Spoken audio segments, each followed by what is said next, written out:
Bien, écoutez, je vais commencer parce qu'il faut quand même qu'on ait le temps d'échanger aussi ensemble, parce que je ne suis pas la seule à parler. Alors attendez, j'ai décidé de mettre mon chrono pour voir le temps. Voilà, 0, et je le lance. Démarrer. Voilà. Donc, bonjour à tous. Je suis très heureuse de vous retrouver après une éclipse qui m'a, je pense, autant coûté que vous de ne pas se retrouver. Alors, sur un sujet qui me tient à cœur, vous le savez, qui sont les questions de sécurité alimentaire, de faim, d'agriculture, de modèle agricole.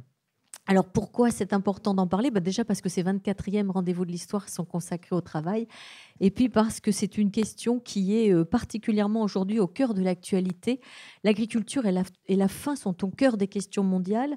D'abord parce qu'on a eu une recrudescence de faim. Plus de 100 millions de personnes sont venues s'ajouter aux 850 millions de personnes qui souffraient de la faim. Parce que la FAO nous dit que le prix de la nourriture a flambé. Il n'a jamais été aussi élevé depuis 2011. Vous voyez, les céréales ont pris 40%, les huiles, les produits laitiers, les viandes. Toutes les questions essentielles de l'accessibilité à la nourriture, c'est-à-dire le fait de pouvoir acheter de la nourriture, se posent dans un grand nombre de pays du monde. Et quand on regarde, par exemple, le document du CCFD que vous trouverez sur leur site, eh bien, on voit que dans la faim concerne, ou l'insécurité alimentaire concerne toujours près des 2 tiers de la population africaine, 40% de la population asiatique, et on voit bien que, non, pardon, un quart de la population asiatique, 40% de la population latino-américaine. Et quand on regarde en bas, on voit que les femmes et les petits producteurs sont toujours les premières victimes, et que 50% des personnes qui sont impactées par la faim sont elles-mêmes des travailleurs agricoles. Donc c'est une question qui nous interroge, c'est est-ce que travailler la terre comme cette femme avec sa houe, ou ses enfants qui sont astreints au travail ruraux. On sait bien que pendant la pandémie, un certain nombre d'enfants, et notamment de petites filles, ont été déscolarisés. Qu'est-ce que ça nous dit aujourd'hui de l'évolution de l'agriculture mondiale, à un moment où on n'a jamais parlé autant de la nécessité d'effectuer la transition écologique, c'est-à-dire d'adopter des modèles plus verts. Et derrière moi, vous voyez à la fois le prix Nobel de la paix au Programme alimentaire mondial il y a un an, en novembre 2020. Le Programme alimentaire mondial est la plus grande organisation d'aide alimentaire au monde. Et ils se sont retrouvés donc récompensés par le jury de Stockholm, tout simplement parce que, d'ailleurs c'est plutôt le jury d'Oslo en ce qui concerne le prix Nobel de la paix, mais peu importe, ils se sont retrouvés récompensés parce qu'ils n'ont jamais eu autant de travail. Les ONG n'ont jamais eu autant de travail, et en même temps on ne peut pas se dire qu'on va, comme par le passé, produire, c'est-à-dire adopter des modèles dits productivistes, parce que nous attendons aujourd'hui, et le GIEC dans ses rapports est de plus en plus alarmant sur la question. Le GIEC nous parle du changement climatique, de la dégradation des écosystèmes. La loi climat et résilience s'oriente en faveur de l'agriculture biologique. La PAC 2023 voudrait réduire de 10% les terres agricoles cultivées en Europe, et passer à 25% de bio, tout en diminuant l'utilisation d'engrais et de produits phytosanitaires. Et puis, le pacte vert européen, le fameux Green Deal, dit que l'Europe doit être neutre en émissions de gaz à effet de serre d'ici 2050. Donc, il y a vraiment un nouveau paradigme agricole qui nous oblige à repenser différemment l'agriculture. Parallèlement, ce qu'on a constaté, c'est que nous assistons à un nouvel engouement pour la ruralité. Les confinements, ils ont donné des envies de nature aux citadins, et à l'exode rural des pays du Sud s'oppose finalement une forme, très modérée encore, mais d'exode urbain. Il y a eu une ruée sur les maisons de campagne, surtout en périurbain, surtout que le télétravail a permis aussi à un certain nombre de gens de s'installer à la campagne, sur des résidences secondaires appelées à devenir des résidences principales. Le tourisme à la ferme s'est très bien porté cet été. Les gens ont envie de zen, de verre, d'authenticité, et on parle finalement d'un phénomène de renaturation. Alors, c'est particulièrement marquant quand on regarde les tensions sur le foncier. Tensions sur le foncier, l'évolution des prix pour la terre rurale en région Centre-Val de Loire, vous voyez, ce sont des prix qui ont beaucoup augmenté. Vous le voyez, c'est-à-dire qu'aujourd'hui, la terre suscite une triple convoitise. Une convoitise résidentielle, une convoitise agricole et une convoitise écologique, avec l'extension des aires protégées. Alors tout ça, il faut l'arbitrer. Et dans la salle, vous voyez, il y a des SAFER, c'est-à-dire des gens des sociétés d'aménagement foncier d'établissement rural, qui sont au centre de cette question des convoitises sur la terre parce que il faut que les agriculteurs puissent aussi continuer leur travail. Il faut que la terre puisse être accessible à tous. Et par ailleurs, nous nous engageons aujourd'hui sur l'idée qu'il faut arrêter de gaspiller la terre agricole. On perd tous les 7 ans l'équivalent d'un département de bonne terre et on s'est engagé sur l'idée de zéro artificialisation nette avant 2040. Alors, puisque nous sommes dans la région Centre-Val-de-Loire, c'est intéressant de nous pencher quelques instants sur cette région. Nous sommes dans une des régions les moins artificialisées de France, une région de 4 millions d'hectares. Mais vous voyez, cette région, elle est très contrastée, puisqu'au nord, dans l'Eure-et-Loire, vous avez le premier département céréalier français, 80% de terres agricoles. Et au sud, dans l'Indre, vous avez aussi 80% de terres agricoles, mais ce sont des prairies. C'est-à-dire que c'est une grande région d'élevage. Et puis dans le Loir-et-Cher, vous avez un tiers du département qui est en espace naturel, des forêts et des bois. Dans le Loiret, vous avez la plus grande forêt domaniale de France, métropolitaine, avec la forêt d'Orléans, 35 000 hectares. Et on voit donc dans cette région qui nous accueille, une opposition marquée entre le Cher et Indre, qui sont loin de Paris, donc qui sont les moins artificialisés, et puis tous les départements du Val-de-Loire, c'est-à-dire le Loiret, l'Indre-et-Loire, qui sont eux beaucoup plus artificialisés, avec une forte pression, bien sûr, sur la demande résidentielle. Alors du coup, penchons-nous sur ces nouvelles installations agricoles françaises. Le monde agricole est dans un profond renouvellement. La moyenne d'âge des agriculteurs est de 55 ans. Ça veut dire que la moitié des exploitants partiront en retraite dans la prochaine décennie, que 1 sur 3 ne sera pas remplacé. Et qu'il y a donc un risque à la fois de déprise rurale. Alors vous savez, quand il y a une déprise, c'est la broussaille, c'est la friche, c'est finalement la fermeture du territoire. Et moi, dans le sud où je vis, c'est le risque d'incendie. Et puis, et bien sûr, un agrandissement des fermes. Les fermes ne cessent de s'agrandir, puis à la fois pour répondre aux enjeux de la production, et puis aussi parce que les terres disponibles sont plus importantes. Mais maintenant, quand on regarde l'agriculture, il y a de plus en plus d'installations qu'on appelle hors cadre. Un tiers, c'est-à-dire des gens qui ne viennent pas du milieu agricole, des nomades non issus du milieu agricole. Ces nouveaux paysans différents, eh bien, d'abord, ils sont souvent plus diplômés hors agriculture, c'est-à-dire qu'ils n'ont pas forcément des connaissances en agronomie. Un tiers veut s'installer en bio, un tiers en pluriactivité, un quart a plus de 40 ans, c'est-à-dire qu'il arrive à l'agriculture après d'autres activités. Alors, je pose la question, est-ce que c'est du hobby farming, c'est-à-dire est-ce qu'on fait de l'agriculture pour son plaisir ou est-ce que c'est dans une véritable volonté de rentabilisation économique? Un quart, il y a une féminisation qui est lente mais qui est certaine. Un nouvel agriculteur sur 4 est une agricultrice. Et puis, ce qu'on constate, notamment en périurbain, c'est qu'il y a beaucoup d'activités de niche, c'est-à-dire du petit élevage, de la permaculture, des plantes à parfum, du bio, du local, des circuits courts, des associations pour le maintien d'une agriculture paysanne. Ce sont des modèles qui sont fortement soutenus par les pouvoirs publics, avec l'idée que les territoires doivent rester vivants. Il faut créer du lien social. On parle de plus en plus d'une vision intégrée des territoires, ce qu'on appelle les projets alimentaires de territoire. Mais ça pose la question de quelle sera l'agriculture de demain en France. Est-ce que ce sera une agriculture qu'on pourrait appeler l'agriculture, c'est-à-dire une agriculture qui fait recours à des outils d'aide à la décision, des drones, des capteurs, tout un ensemble de méthodes qui sont extrêmement utiles pour mener une agriculture extrêmement fine, mais qui mobilisent des moyens financiers et des moyens mécaniques, donc des moyens aussi avec le digital de terres rares. Donc ça pose une autre question.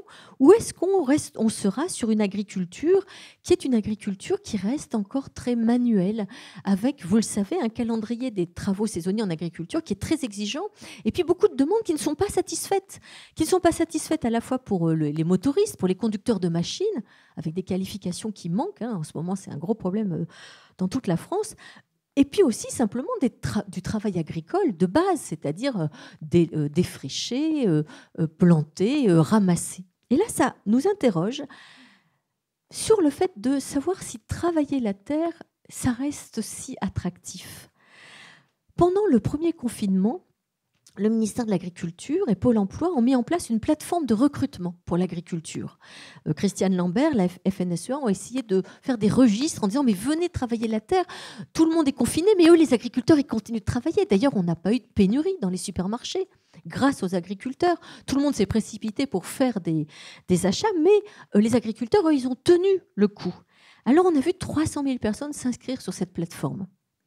Le problème, et vous vous en souvenez peut-être, c'est que les gens ont pris conscience de la pénibilité, des horaires, certains aussi n'avaient pas les qualifications pour ramasser efficacement les asperges, les fraises, les laitues. Enfin, ça, c'est quelque chose qui demande une compétence. Et 6 mois plus tard, finalement, il n'y avait que 5% des inscrits qui avaient résisté. Et malheureusement, de nombreuses récoltes ont été perdues. Ça a été un drame pour les maraîchers, pour les horticulteurs, parce qu'ils se sont retrouvés avec des récoltes dans les champs. Alors finalement, ça doit nous interroger. Les nouveaux modèles agricoles, ils ne doivent pas être ce qu'on pourrait appeler des fabriques de pauvres. C'est-à-dire qu'il faut faire très attention à ne pas avoir une sorte de racisme social qui consiste à penser qu'on peut renvoyer les agriculteurs à la pénibilité. C'est-à-dire qu'on peut leur dire « mais vous, c'est normal que vous travaillez la terre ». L'agriculteur, il n'est pas là pour notre plaisir, il n'est pas là pour nous fabriquer un décor. Il nous nourrit. Et il nous nourrit en devant appliquer des normes, des attentes qui sont de plus en plus exigeantes. Les attentes de marché, les attentes d'interdiction de molécules, les attentes de la grande distribution et des transformateurs qui sont extrêmement demandeurs. Alors, évidemment, nous sommes au rendez-vous de l'histoire, mais il ne faut pas être dans les traits rêcheurs du duc de Berry. C'est-à-dire qu'il faut penser que l'agriculture d'aujourd'hui, ce n'est pas celle d'hier. Et pourtant, ça reste quand même celle d'un grand nombre de pays du Sud. Vous voyez ce paysan du Bénin qui, avec sa houe, a fait des billons et s'échine à la tâche sous un travail de plomb, sous un soleil de plomb, et qui n'aura qu'une tonne de céréales à l'hectare. Une tonne de céréales à l'hectare, quand on a en France 7 tonnes de blé et 10 tonnes de maïs à l'hectare. Et puis, on a tendance souvent à penser que les agriculteurs d'hier étaient des gens heureux, pour lesquels tout allait bien. Mais si on pouvait être renvoyé dans le passé, on se rendrait compte que c'était un travail difficile. Ça ne voulait pas dire qu'il n'y avait pas des sociabilités villageoises, ça ne voulait pas dire qu'on ne pouvait pas être heureux, mais ça voulait dire que quand on a pu, les femmes ont quitté les campagnes, elles sont parties prendre des emplois en ville parce que c'était dur pour elles. Et vous savez d'ailleurs qu'il y a un problème de conjugalité dans les campagnes pour un certain nombre d'hommes. Ce n'est pas pour rien qu'il y a l'émission L'amour est dans le pré. Et cette réalité, qui s'adresse d'ailleurs à des femmes et à des hommes, hein, je précise. Mais c'est vraiment quelque chose auquel nous devons être vigilants, c'est-à-dire ne pas avoir une vision bucolique, ne pas idéaliser le passé. Et ce dont on se rend compte, c'est que les femmes se sont mises finalement, elles sont devenues des bêtes de somme dans les campagnes au moment de la Première Guerre mondiale, quand on a recruté à la fois les chevaux et les bêtes de trait, et puis quand les hommes sont partis au front et qu'on a vu ces femmes. Alors ça a été un pas important pour l'émancipation des femmes, parce qu'elles ont montré finalement qu'elles étaient capables aussi de sortir des foyers et de prendre en main l'économie, mais ça a été aussi extrêmement dur pour elles. Et il faut se souvenir de ça aujourd'hui dans les campagnes du Sud. Beaucoup de femmes dans les campagnes s'échinent sur des travaux qui sont extrêmement durs. Elles sont prématurément vieillies. Et je ne peux pas m'empêcher de penser à ce que les médecins avaient identifié dans nos campagnes dans les années 1930, ce qu'on appelait la plicature champêtre. La plicature champêtre, c'était le dos courbé du paysan qui avait passé une partie de sa vie, de la paysanne courbée sur la terre. Alors, ça veut dire qu'il faut vraiment réfléchir à la pérennité des nouvelles installations. C'est-à-dire qu'on a beaucoup de jeunes qui arrivent tout feu, tout flamme pour créer de nouveaux modèles. Et ces jeunes, il faut bien sûr les encourager. Ils ont raison d'avoir envie de trouver ce métier attractif.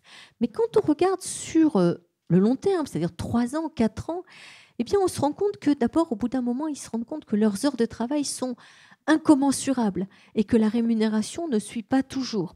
Donc, ils sont confrontés à des problèmes de pauvreté et de précarité. Pourquoi ? Parce que les militants qui les incitent à s'installer, quand ils rentrent dans un magasin, ils ont souvent quand même, et c'est normal, un porte-monnaie à la place du cerveau. Parce que le critère d'acheter des produits en fonction du prix reste présent.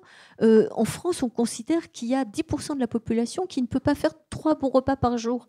Donc, on ne peut pas produire uniquement cher pour des gens aisés. La question de l'accessibilité est essentielle. Et le troisième risque, c'est la pression parasitaire. La pression parasitaire, pourquoi? Parce que nous sommes aujourd'hui dans un monde où nous pensons que la nature est bienveillante et que nous pouvons nous retourner finalement vers des modèles de plus en plus proches, comment dire, de ce que l'on faisait avant. Mais on a oublié qu'avant, en 1960, il y avait 4000 personnes qui mouraient par an de contamination alimentaire. On a oublié qu'aujourd'hui, le datura fait son grand retour dans les cultures. Et le datura, c'est une plante extraordinairement toxique pour les hommes comme pour les animaux. On oublie aussi les tableaux de Jérôme Bosch avec le problème des mycotoxines.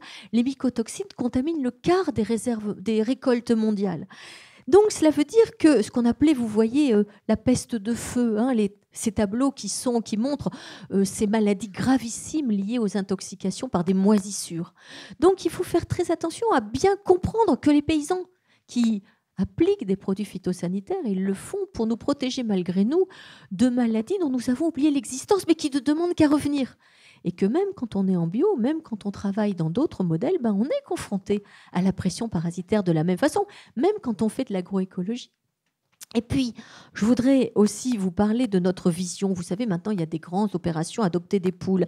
Alors, c'est très sympa, mais n'oubliez pas que les élevages de poules, il y a 60 000 poules. Donc, une fois que vous avez tous votre poule, eh bien, les élevages continuent parce que l'œuf, c'est la protéine la moins chère au monde, c'est celle qui est la meilleure, et il faut continuer à avoir des œufs. Donc, la première fois, tout le monde se précipite, puis la deuxième fois, les poules.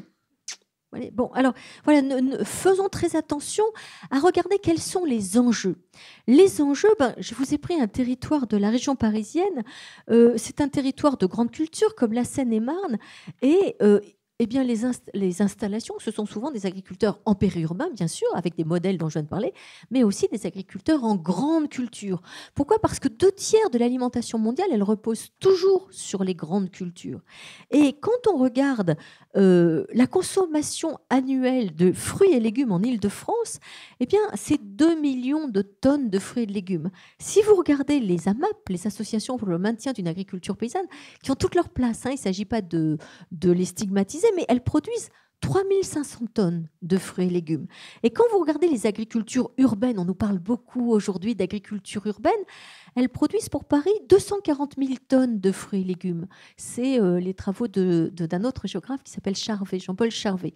Et voyez donc, par rapport à 2 millions de tonnes, ça veut dire que sans Rungis, sans les marchés d'intérêt nationaux, on ne peut pas nourrir les villes. Les villes, aujourd'hui, le rapport du sénateur Gillet, qui est sorti en juillet, nous dit que les métropoles n'assurent localement que 2% de leur alimentation. Donc il faut faire très attention quand on parle des circuits courts, quand on parle des modèles locaux. Bien sûr, c'est bien quand des municipalités peuvent travailler avec des paysans, leur garantir un approvisionnement, nourrir les gamins avec du local, en sachant en même temps qu'il y a des critères de sécurité sanitaire qui sont absolument draconiens et que là-dessus, les maires doivent tenir compte de ça. Ils ne peuvent pas acheter des choses qui ne répondent pas à ces normes qui sont draconiennes. Mais on se rend compte quand même qu'il faut faire très attention. Il va falloir continuer à produire. Il va falloir continuer à produire parce qu'en 1960, on était 3 milliards de personnes sur la Terre et on produisait 1 milliard de tonnes de céréales. Il y avait 1/3 de la population mondiale qui souffrait de la faim. Aujourd'hui, on est 7,7 milliards sur la Terre et on produit 2,7 milliards de tonnes de céréales. Mais en 2050, on sera probablement 9 milliards et demi, on ne sait pas exactement. Mais ce que nous dit la FAO, c'est qu'il faudra produire 3,4 milliards de tonnes de céréales pour faire face au fait que les gens entrent dans les classes moyennes. Les classes moyennes, elles s'accroissent de 160 millions de personnes chaque année. Ce sont des gens qui veulent faire 3 repas corrects par jour, qui veulent des aliments transformés parce que les femmes ne sont pas forcément prêtes à rester dans la tâche de préparer des repas. On dit le fait main, c'est pas plus chronophage que les plats préparés. Enfin, pardon, mais quand on bûche, voilà, sans commentaire. Donc, ça veut dire que sur les semences, sur le foncier, sur la protection des cultures, sur les protéines animales, sur la gestion de l'eau, on a des enjeux considérables et on a des enjeux de plus en plus forts parce que les terres aux basses latitudes se réduisent, elles augmentent aux hautes latitudes, la terre reverdit aux hautes latitudes. La Russie est devenue un très grand producteur de blé, mais il y a tout le problème, évidemment, du transport de ces céréales. On voit bien en ce moment l'interruption des chaînes logistiques, on voit bien les goulets d'étranglement dans les ports du monde. Et quand on regarde ce qui se passe, la FAO nous dit baisse des rendements céréaliers prévus en 2050 en raison du changement climatique si aucune mesure d'adaptation n'est prise. Eh bien, vous voyez, pour le riz et pour le blé, c'est-à-dire ce qui est en rouge et ce qui est en vert, ça va être énorme. Pour le maïs, un peu moins, parce que le maïs, c'est une céréale secondaire. En réalité, c'est la première céréale mondiale. 1,2 milliard de tonnes de céréales produites, de maïs, 600 millions de tonnes de blé, 500 millions de tonnes de riz. Donc, vous voyez, le maïs progresse partout, mais lui aussi va souffrir si on ne travaille pas sur la sélection variétale. Et donc, les importations des pays en voie de développement seront multipliées par 3 d'ici 2050. Et donc, la question qu'on peut se poser, c'est est-ce que produire moins et plus cher à l'échelle de l'Europe, c'est une solution généralisable et durable?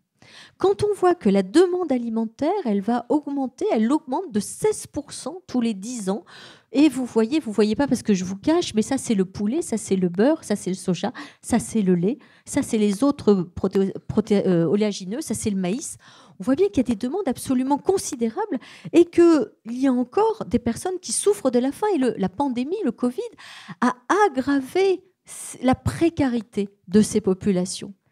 Et là, posons une question qui fâche, mais une question qui est importante. Et si la France perdait sa souveraineté alimentaire? Nous avons la chance de faire partie du top 10 des grands exportateurs de céréales. Il y en a très peu dans le monde. Il y a une dizaine de pays. On a beaucoup régressé. On était au 2e rang en 1990. Vous le voyez, on est au 6e rang. Mais quand vous regardez à qui nous vendons de la nourriture, eh bien, vous voyez qu'à nos portes, vous avez des zones structurellement déficitaires, comme les pays du Maghreb, comme l'Algérie, où le prix de la nourriture conditionne la paix sociale. Et les pays du Maghreb, c'est 5% de la population du monde, mais c'est 20% des importations de céréales, avec des cahiers des charges de plus en plus exigeants. Il ne faut pas croire qu'on leur vend n'importe quoi. Ils ont vraiment des demandes colossales. Et quand on regarde qui importe la nourriture dans le monde, on se rend compte qu'il n'y a que 10 pays exportateurs de céréales, mais qu'il y a 150 pays qui importent leur nourriture. Alors bien sûr, l'idéal, ça serait si on pouvait faire quitter pour ces populations paysannes de ces pays la pauvreté et qu'ils puissent produire plus et qu'ils puissent entrer dans un modèle où ils sont des consommateurs et des citoyens. Et d'ailleurs, ça serait aussi un avantage parce que quand on quitte la pauvreté, eh bien, la sécurité alimentaire, ce sont les échanges. Nous ne produisons pas tout ce que nous consommons. Nous ne produisons pas du thé, du café, du cacao, du poivre, des oranges, que sais-je. Et eux ne produisent pas tout un ensemble de cultures de régions tempérées. Donc, l'idée qu'on va tout produire localement, c'est une aberration, sauf si on est prêt à vivre comme des Mormons, c'est-à-dire se passer de thé, de café, de chocolat et toutes sortes de boissons considérées comme excitantes. Et quand on regarde le Maghreb, regardez la dépendance alimentaire du Maghreb, elle ne cesse de croître. Pourquoi ? Parce qu'ils sont urbains, parce que leur pouvoir d'achat est assez élevé et parce qu'ils vivent dans des régions qui sont difficiles sur le plan des écosystèmes. Donc, par ailleurs, un quart du revenu des Français est lié à l'exportation. Donc, même si on dit aux paysans, c'est pas grave, vous pouvez vous passer de l'exportation, on n'en a pas besoin, la France produit trop. C'est un peu plus compliqué que ça. Un quart du revenu aujourd'hui de nos agriculteurs est lié au fait qu'ils vendent pas seulement au-delà des mers, mais à l'Europe, à l'Espagne. L'Espagne est un des pays les plus importateurs de nourriture au monde, de céréales notamment. Alors bien sûr, on ne peut pas faire comme par le passé, on ne peut pas continuer la trajectoire parce que eh bien, le GIEC, la Banque mondiale, nous disent attention à la dégradation des écosystèmes. Mais n'oublions pas que nourrir est un enjeu stratégique et que les céréales, c'est un peu notre pétrole doré. 3 hectares de blé français sur 5 nourrissent le monde, dont un tiers, donc 1 hectare pour le Maghreb et l'Afrique du Nord. Et nous avons aussi du pétrole blanc, qui est notre lait. La question du lait, c'est une question essentielle. Quand j'entends qu'on critique les éleveurs en disant « Oh, mais il faudrait se passer de viande », on oublie que la moitié de la SAU française, la superficie agricole utile française, 14 millions d'hectares, ce sont des prairies qui sont des infrastructures absolument essentielles pour créer de la biodiversité, parce que ça ouvre les paysages, donc ça crée des milieux fleuris, ça attire les oiseaux, etc. Et puis que les prairies sont des infrastructures écologiques de premier plan parce qu'elle capte énormément de CO2. Une prairie, comme d'ailleurs un champ de maïs, ça capte autant de CO2 qu'une forêt. Donc il faut faire attention à ne pas avoir des visions binaires. En France, ce qui est très important, c'est que nous devons comprendre que nous devons associer les modèles et nous ne devons pas les opposer. Il ne faut pas qu'on soit manichéen, qu'on dise « je veux plus que du bio » ou « je veux que de la permaculture » ou « je veux que de l'agriculture urbaine ». Il faut comprendre qu'en fait, dans cette France qui est extrêmement diverse, qui est une France de terroir et de patrimoine extrêmement riche, extrêmement diversifiée, une France que le monde entier nous envie. C'est à Tours et à Blois aussi que le repas gastronomique français a été inscrit au patrimoine mondial de l'UNESCO en 2010. Quand les gens quittent la pauvreté, ils veulent manger français, les bons produits français. Ils aiment notre gastronomie, ils aiment sa diversité. Nous avons 450 AOP, c'est le record en Europe. Ces 450 AOP, appellations d'origine protégée, elles sont à la fois dans le végétal que dans l'animal. Donc il faut bien comprendre que dans notre vision à l'égard des agriculteurs, nous devons prendre conscience que on ne peut pas, par exemple, stigmatiser les agriculteurs conventionnels en disant il faut que tout le monde passe au bio. Déjà parce qu'on se rend compte que le marché ne peut pas absorber, on le voit bien avec le lait bio, plus de 15% à peu près de bio. Après, il y a des problèmes de prix. Et finalement, les paysans, on va les rémunérer alors qu'ils font du bio. Quand vous faites du bio, par exemple, en céréales, vous faites 3 tonnes à l'hectare au lieu de 7 tonnes ou 4 tonnes à l'hectare. Si vous ne vendez pas votre tonne de blé 3 fois plus cher ou 2 fois plus cher, ben vous ne pouvez pas vous en sortir. Votre modèle, il n'est pas viable. Mais qui est prêt à payer durablement 450 tonnes 450 € la tonne de blé. Vous voyez le problème, ce sont des vrais problèmes qui se posent. Alors là, je vous ai mis un tableau sur lequel vous avez tous les syndicats agricoles, enfin la plupart des syndicats agricoles, qui défendent des modèles complémentaires. La Confédération paysanne, qui rappelle qu'on a besoin d'une agriculture paysanne familiale, qu'il faut rester dans les campagnes, qu'il faut maintenir des territoires vivants, qu'on ne peut pas avoir une agriculture sans agriculteurs, mais aussi la FNSEA qui est souvent caricaturée comme le syndicat des gros agriculteurs, ce qui est faux. En fait, elle est partout en France et elle regroupe, elle est à la mesure de la diversité de notre monde agricole. La coordination rurale, que les gens connaissent peu, mais qui est pourtant un quart des agriculteurs aujourd'hui, et qui dit qu'il faut un statut d'agriculteur professionnel, parce qu'on ne peut pas s'improviser agriculteur. L'agriculture, c'est un métier. Ce n'est pas parce qu'on essaie de faire pousser des radis sur notre balcon qu'on peut nourrir Paris, Tours ou Blois. C'est vraiment... on a l'impression que tout le monde se sent autorisé à donner des leçons de nature aux paysans. Mais les paysans, ils connaissent parfaitement leur parcellaire. Ce sont les meilleurs météorologues, ce sont les meilleurs écologistes, ce sont des gens qui ont besoin d'assurer la pérennité de leur outil de travail. Et c'est quoi leur outil de travail? C'est la nature. Et puis le MODEF qui est un peu moins connu, qui dit attention, n'interdisez pas trop de molécules parce qu'on est de plus en plus confronté à des impasses techniques. Alors, quand ce sont les criquets en Afrique, tout le monde comprend qu'il faut pulvériser. Mais chez nous, quand la pyrale s'est attaquée au maïs, on a interdit aux paysans de traiter. Mais quand elle s'est attaquée au buis, on s'est dit, ah bah tiens, quand il faut protéger les jardins de nos châteaux quand même. Donc là, on s'est dit, il faut traiter. On interdit dans l'agriculture tout le génie génétique et les semences végétales, mais nous sommes tous, ou presque tous, vaccinés avec des vaccins ARN. Donc pourquoi est-ce qu'on autorise dans la santé, dans la médecine, on l'interdit aux paysans? Est-ce qu'on veut les renvoyer à la houe, au labour à l'arrière? Est-ce qu'on veut les renvoyer? C'est comme si nous, vous voyez, on a tous des smartphones. Est-ce qu'on nous dit, non, vous allez revenir à la machine à écrire avec le clavier et le retour chariot? Oui, enfin, moi, j'ai encore connu ça, mais les jeunes ne l'ont pas connu. Et si on leur dit, on vous interdit vos smartphones. Donc, il faut faire très attention en France à être plus tolérant à l'égard de nos agriculteurs, parce qu'en réalité, ils mettent en œuvre une agriculture qui est complètement dictée par la volonté à la fois de nous nourrir en toute sécurité, mais de pouvoir aussi garantir leurs revenus. Et si vous produisez peu, c'est difficile de garantir son revenu, sauf si vous vendez à des restaurateurs étoilés. Alors, on a toujours des modèles qui sont mis à la télé en avant avec des mecs qui disent « Ah, mais moi, je vais ramasser moi-même mes trucs dans les champs pour... Mais bon, c'est pas ça l'agriculture. L'agriculture, c'est 7,7 milliards d'êtres humains, dont 2/3 vivront en ville en 2030. Donc, faisons très attention et considérons que respecter nos agriculteurs, les comprendre, reconnaître les efforts qu'ils mettent en œuvre. Je parle dans mes livres de la 3e révolution agricole. La 3e révolution agricole, c'est continuer à produire, mais en protégeant la nature et protégeant l'agriculteur. Parce que l'agriculteur aussi, c'est une espèce en voie de disparition. Donc il faut faire attention que l'extension des aires protégées ne soit pas contre les agriculteurs. Les agriculteurs, ils ont une biodiversité d'autant plus importante que c'est une biodiversité nourricière. Cette biodiversité, elle est utile, elle est nécessaire. Donc, je pense que nous avons besoin... Alors, probablement, dans la salle, il y a des tas de gens qui viennent ou ont des parents issus du milieu agricole et savent de quoi je parle, mais je voudrais m'adresser à ceux qui stigmatisent ou qui stipendent, qui vilipendent nos agriculteurs en les traitant de pollueurs et d'empoisonneurs. Ce sont des gens fabuleux. Ce sont des gens qui sont souvent humbles et qui ne maîtrisent pas les techniques de communication. Vous savez, je vais être un peu provocante. Mais les gens qui sont intéressés par la permaculture, ils gagnent plus d'argent en vendant des livres consacrés à la permaculture qu'en faisant de la permaculture. Il faut être conscient de ça.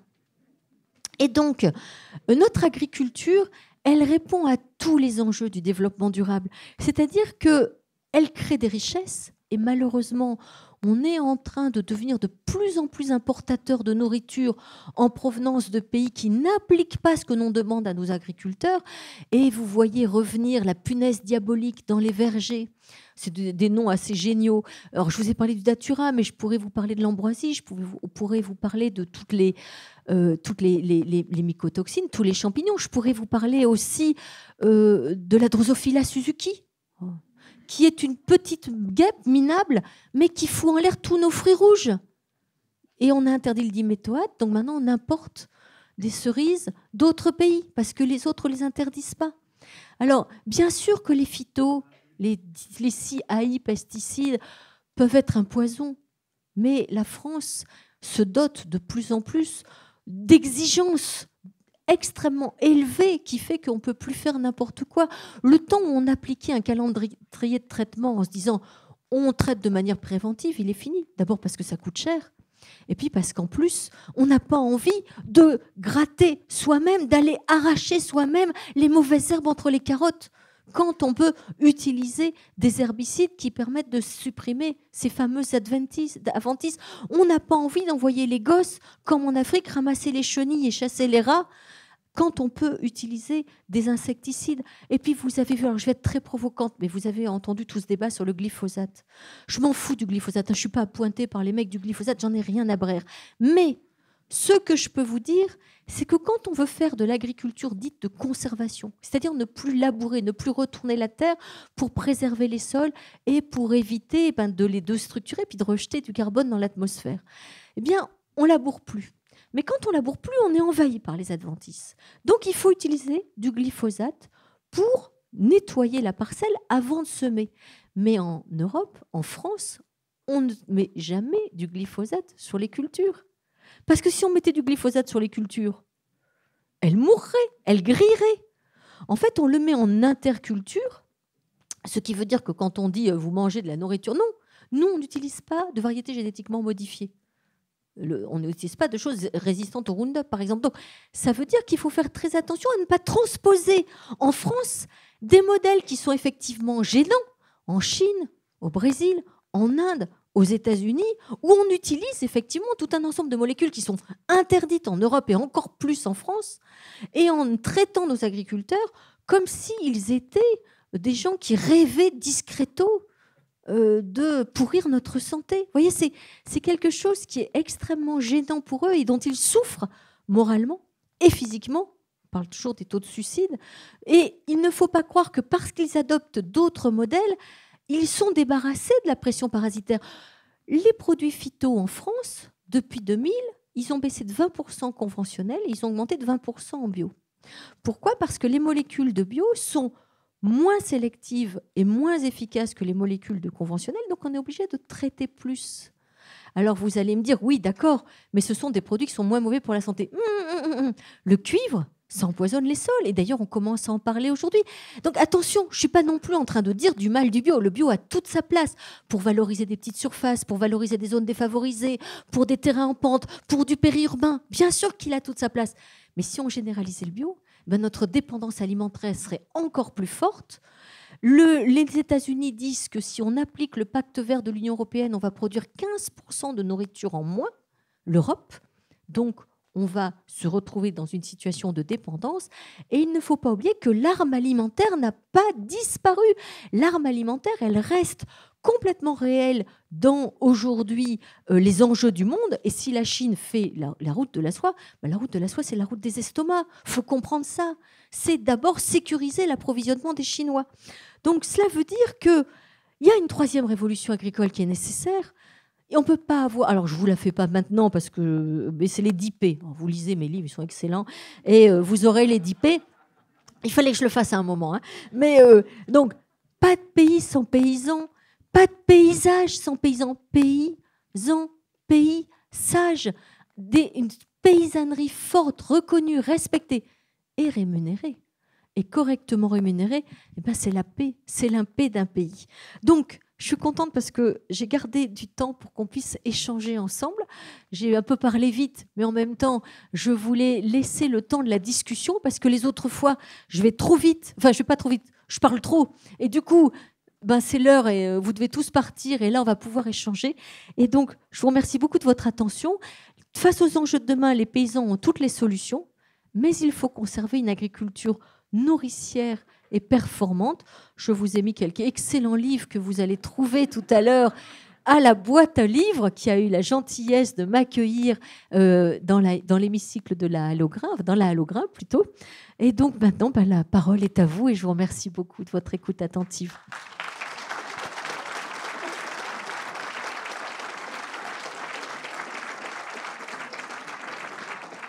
Je le laisse, hein, que vous ayez bien le temps de vous en inspirer.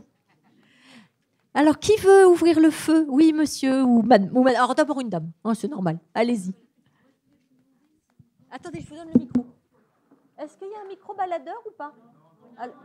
Bon, alors parlez fort, super fort. Ouais. Et puis moi, je vais reformuler si jamais vous n'entendez pas. Enfin, pas reformuler, répéter.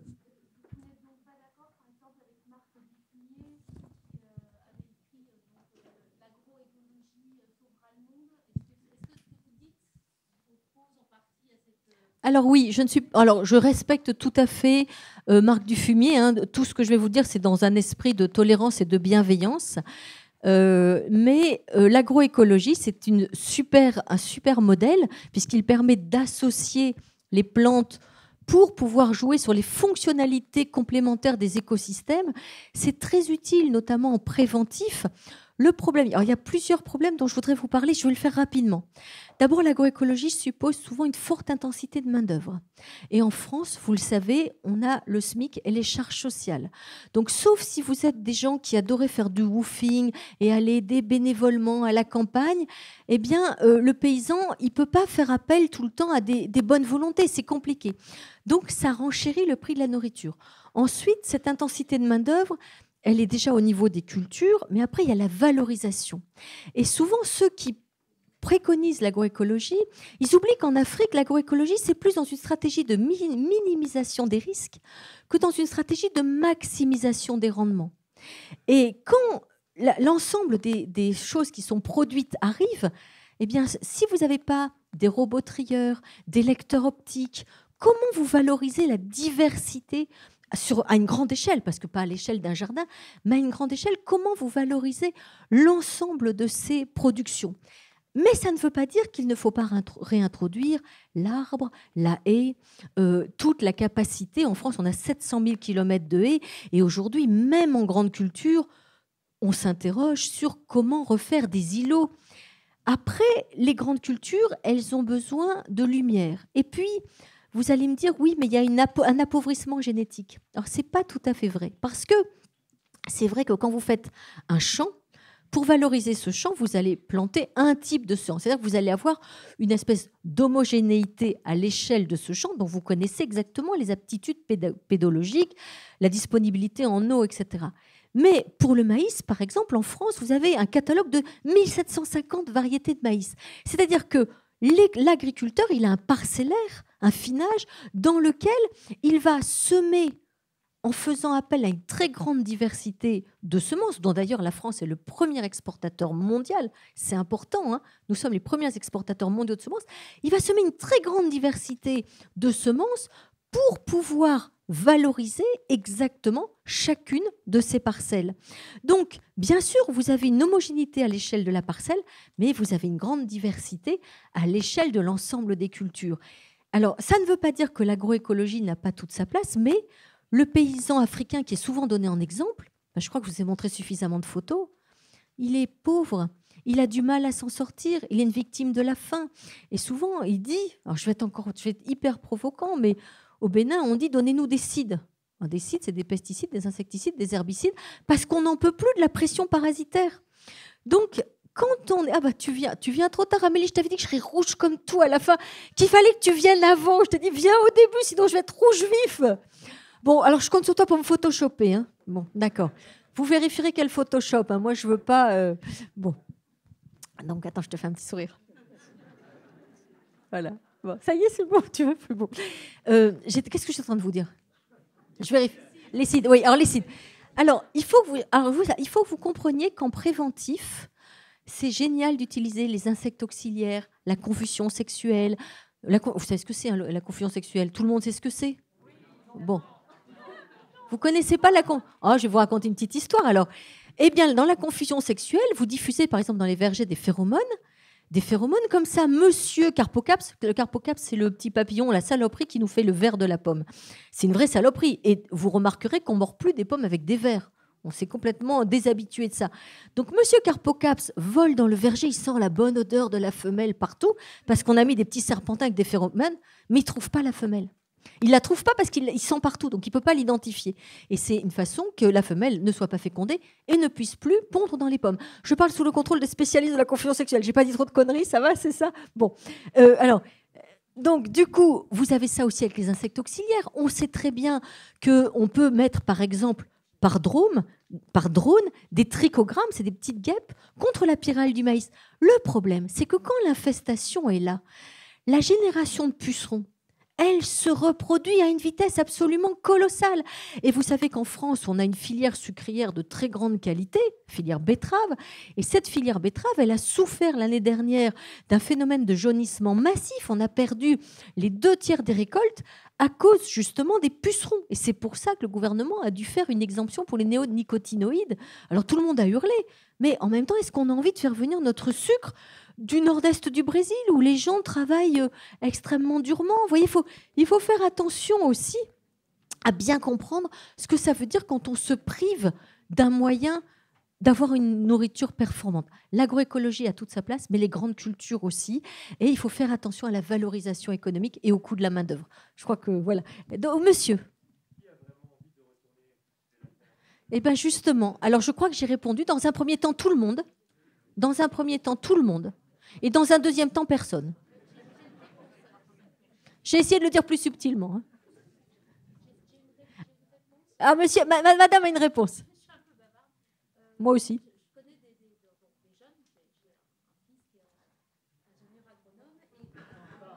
Alors, je vais vous le dire. Elle a un fils qui est ingénieur agronome. Comment il s'appelle? Victor. Donc, Victor est ingénieur agronome.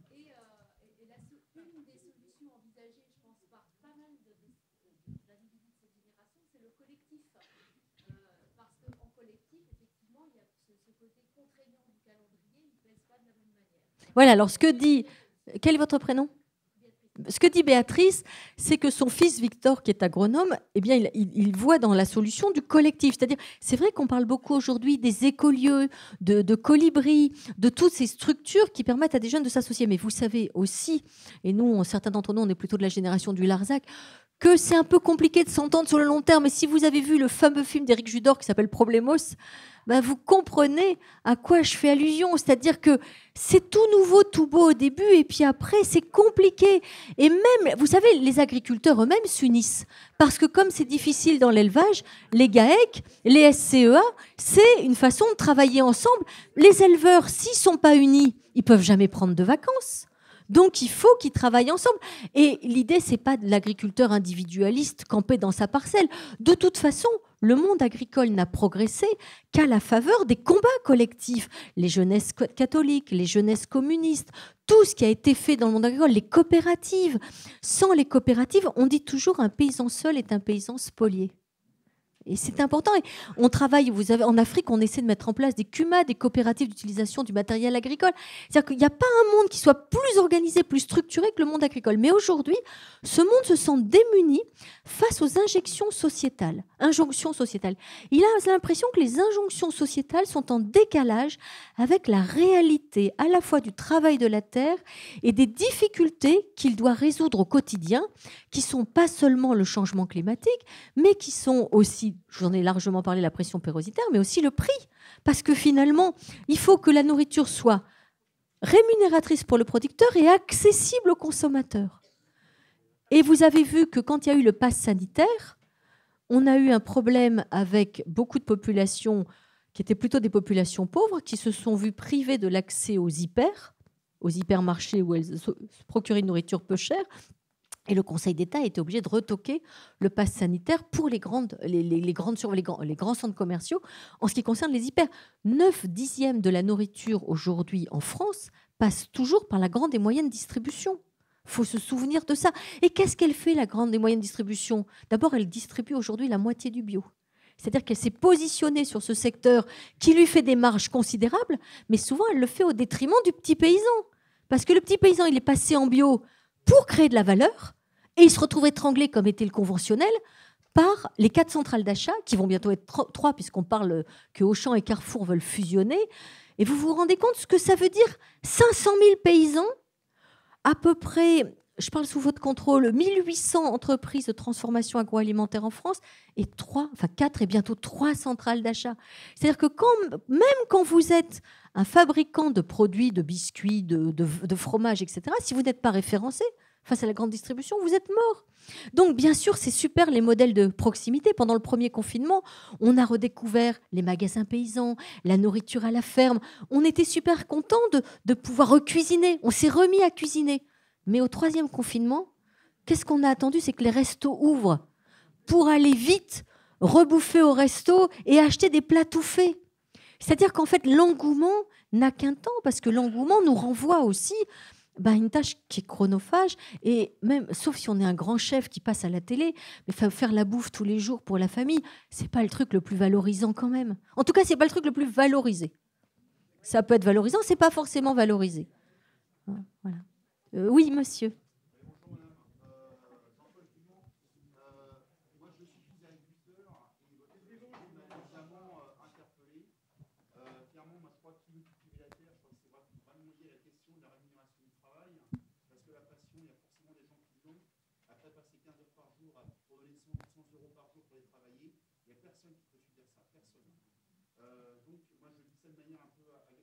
Mais vous avez raison, vous posez les termes du débat.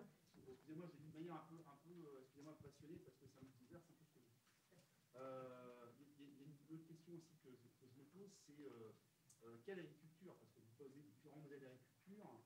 La question qu'on peut se poser, c'est effectivement comment pourra-t-on produire si on a dans tout endroit le climat de la Mauritanie.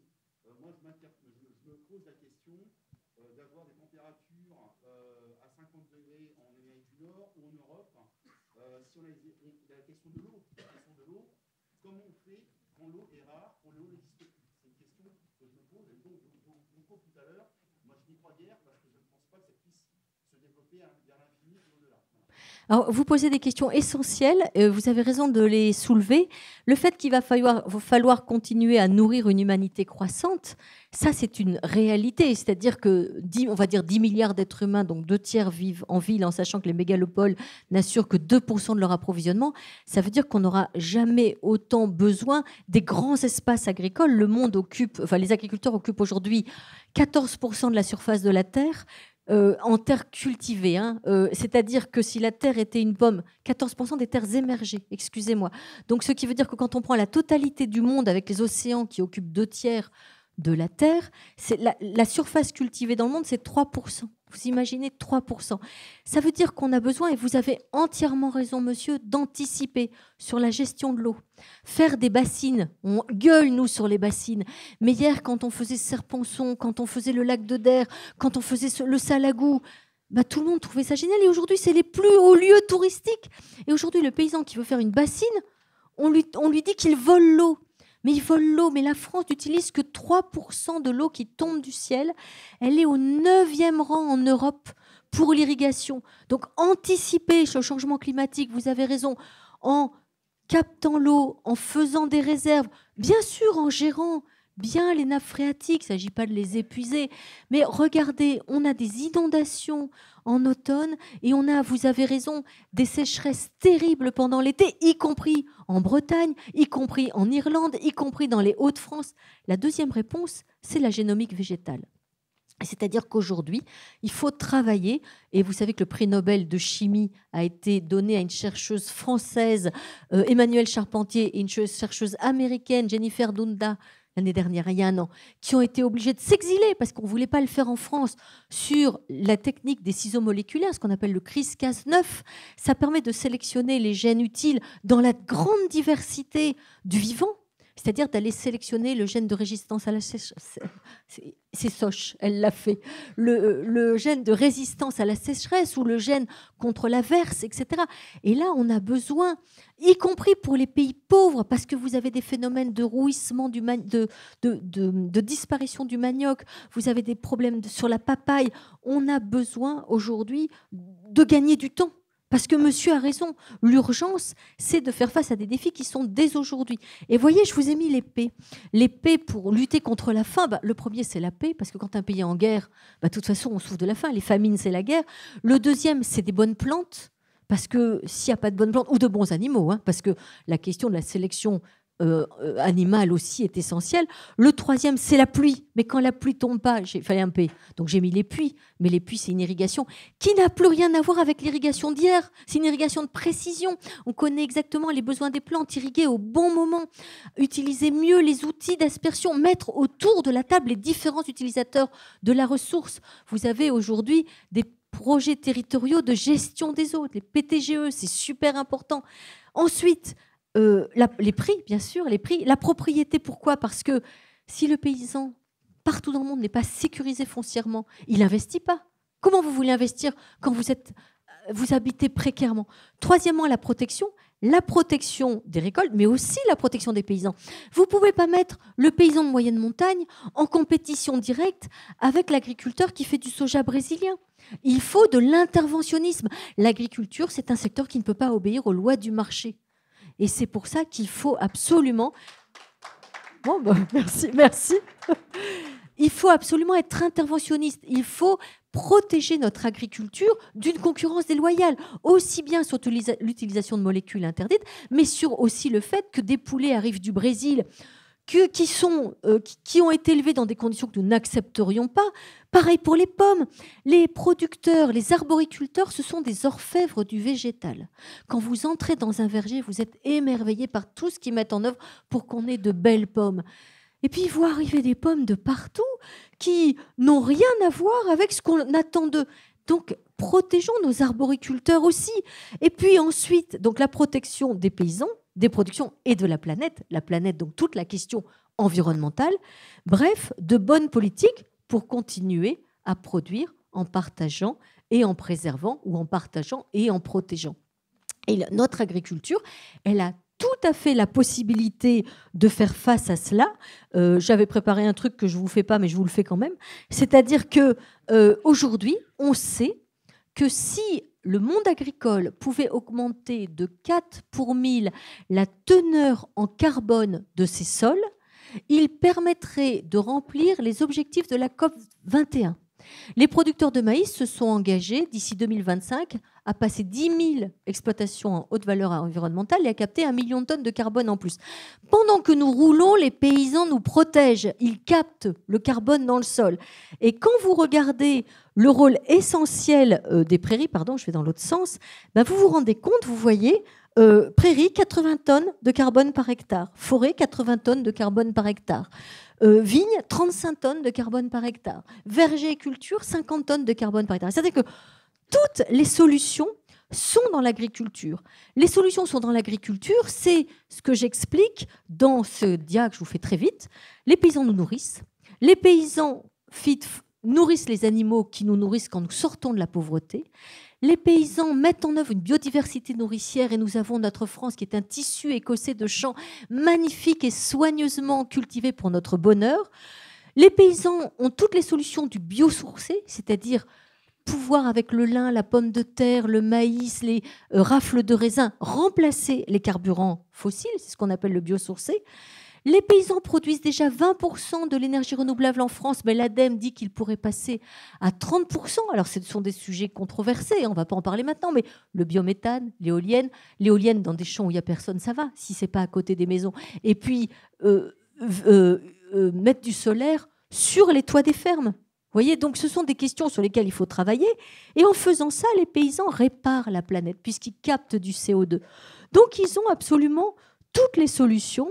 Et en fait, il faut comprendre que plutôt que de leur tourner le dos, travaillons avec eux. C'est ce que je vous disais quand je vous disais vision non plus verticale des filières, mais vision horizontale.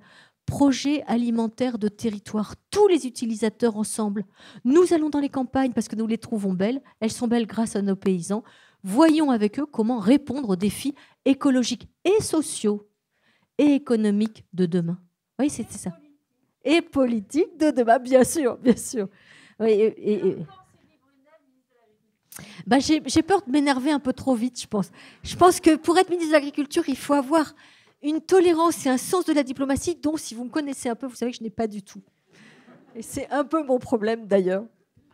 Voilà. Est-ce que vous avez d'autres questions? Alors, je vais vous dire l'heure. 15h13.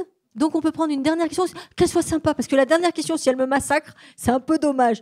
Quelqu'un a une question sympa à me poser? Vous avez une question sympa? Bon, allez, allez-y.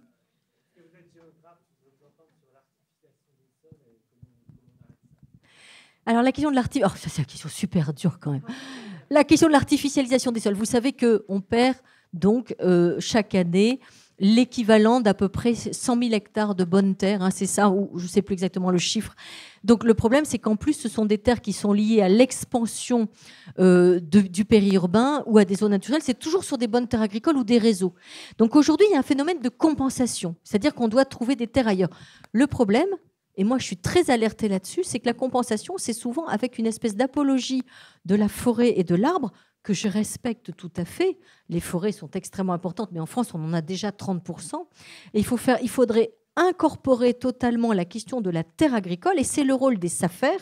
J'ai parlé des SAFER et je reviens vers elles, sociétés d'aménagement rural et d'établissements fonciers qui ont été créées en 1960 et qui aujourd'hui ont toute une dimension écologique et qui mettent en place des dispositifs de stockage et de portage du foncier pour garder des terres, pour protéger des terres. Je ne sais pas si vous voulez intervenir là-dessus. Ah non, ils disent non, ils sont marrants. Bon, d'accord, alors ils sont venus aujourd'hui parce que c'est un sujet qui les préoccupe, bien sûr.